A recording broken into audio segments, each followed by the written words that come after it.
Hello, my name is Rachel Acosta. I'm the Undergraduate Student Services Manager for the College of Information and Communications. Today we will be talking about how our college can continue to deliver quality education as defined by the United Nations Sustainability Goals. This definition is from the UN's website about the fourth goal of quality education. While it may seem self-evident that higher education will always deliver on this goal, there are some challenges ahead that could impede the college moving forward. As many from around the university have heard, a report from the Chronicle of Higher Education states that the high school graduate population will decline beginning around the year 2026. We will talk more about why this is true on the next slide. University officials will react in different ways to a report of this nature. As of right now, it seems enrollment has gone up, as we have just admitted our largest incoming class of freshman students ever, according to enrollment reports from the university. What is also true is that technology in higher education is here to stay. In fact, it will only continue to grow as more becomes available.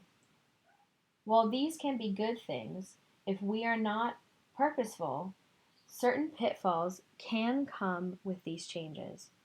The question remains, how will we maintain our mission to allow access for quality education to all students, regardless of income or other potential obstacle? Change is coming.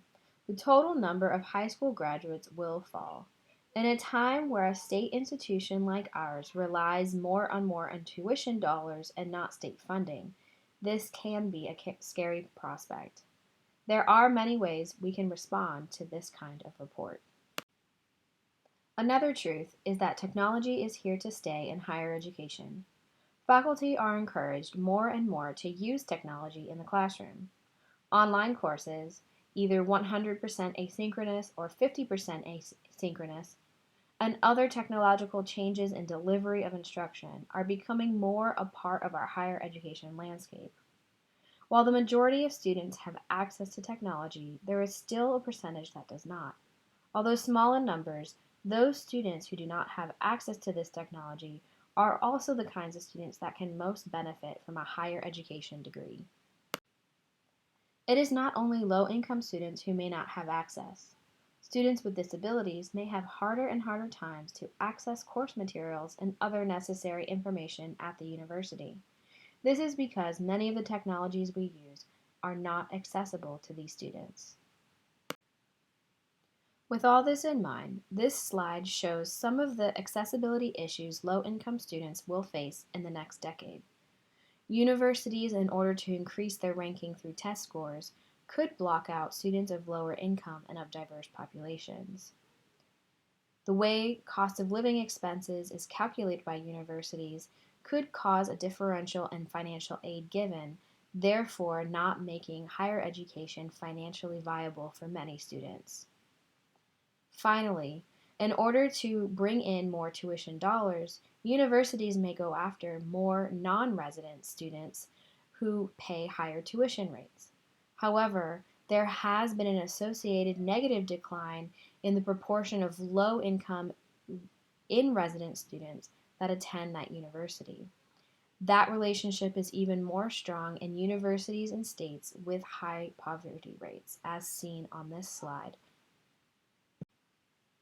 Even if we are not hit as hard financially as other universities by lower enrollments, technology will still play a huge part in our lives.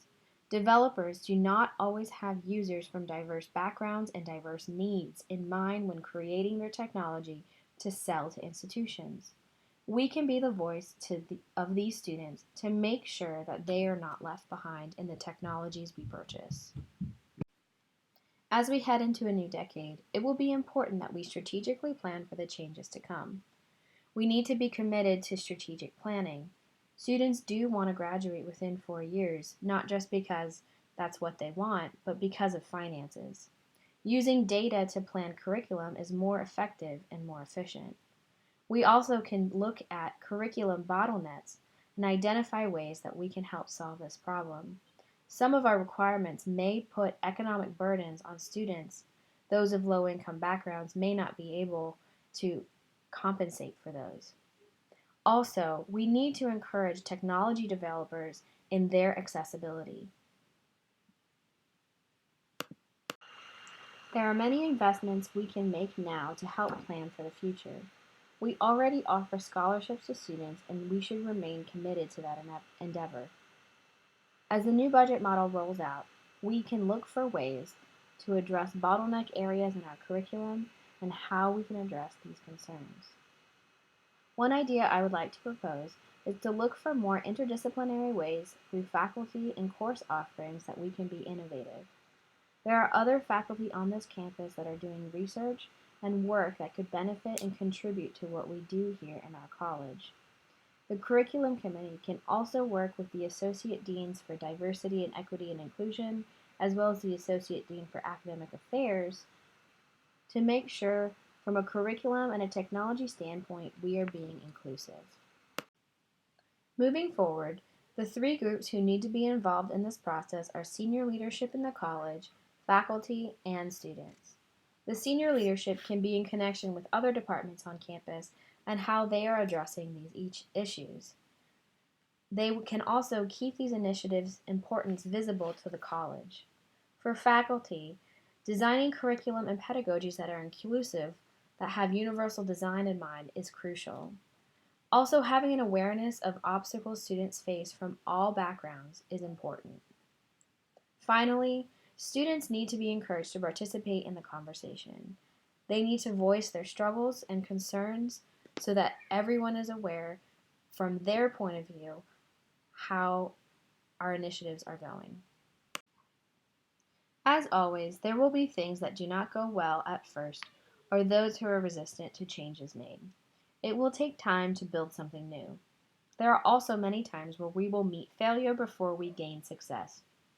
As the saying goes, you do not know what you do not know. Sometimes new things need to be tried in order to see the flaws in the plan.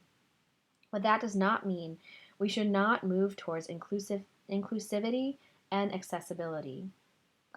We are also a department that is within a larger context. Not every decision is in our control. However, that is something we can deal with moving forward if we have a strategic plan in place for how to keep quality education accessible to all students. In conclusion, if we do not purposely plan for these things in our future, we could find our institution in a place that goes against our values and our mission. We must strategically plan for the future we want, or we may end up in a future that we do not.